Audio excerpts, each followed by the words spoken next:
शर्मिला टैगोर सबसे खूबसूरत हीरोइनों में से एक हैं, लेकिन हिंदी फिल्मों में अक्सर हीरोइनों की सुविधा का ख्याल कम ही रखा जाता रहा है।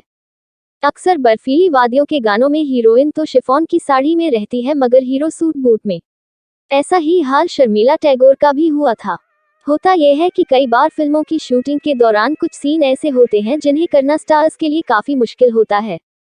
हालात और परिस्थितियां ही इस लायक नहीं होती कि वह ऐसे सीन कर सकें, लेकिन फिर भी फिल्म की डिमांड पर उन्हें ऐसा करना पड़ता है। कई बार फिल्मों में बर्फीली जगहों पर फिल्माए गए गाने दिखाए जाते हैं जिनमें हीरो तो सूट बूट में होते हैं लेकिन हीरोइन को शिफॉन की पतली साड़ी पहनने को दी जाती है। इस तरह की ठंडी बर्फ वाली जगह पर इतने पतले कपड़ों में काम करना उनके लिए काफी मुश्किलों भरा होता है, लेकिन फिर भी वह करती हैं। ऐसा ही एक वाकया है आराधना फिल्म का, जिसमें शर्मिला टैगोर और राजेश खन्ना की मुख्य भूमिकाएं थी।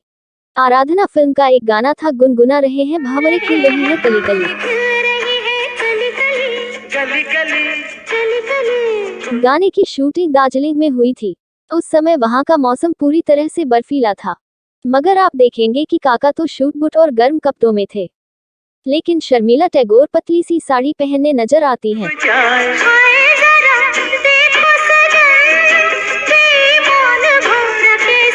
इस शूट के बारे में शर्मिला टैगोर ने बताया था कि जैसे ही शूट स्टार्ट होता था, मुझे कैमरे के सामने नाचना था।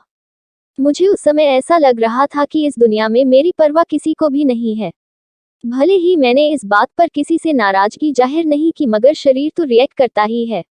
उन्होंने बताया कि शूटिंग के वक्त तब मेरे होंठ ठंड के कारण हिल नहीं रहे थे और बर्फ में शूटिंग करते करते हालत इतनी बिगड़ गई थी कि शूट होते होते होंठ नीले पड़ गए थे। संयोग से उस समय शूट पर एक डॉक्टर मौजूद थी।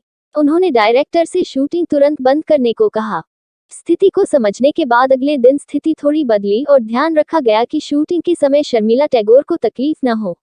वहां पर एक व्यक्ति को उनके लिए खड़ा किया गया, जो शूट पूरा होते ही उन्हें चादर उड़ा देता और वहां हिट ऑन कर देता। इस तरह से उस गाने की शूटिंग पूरी की गई।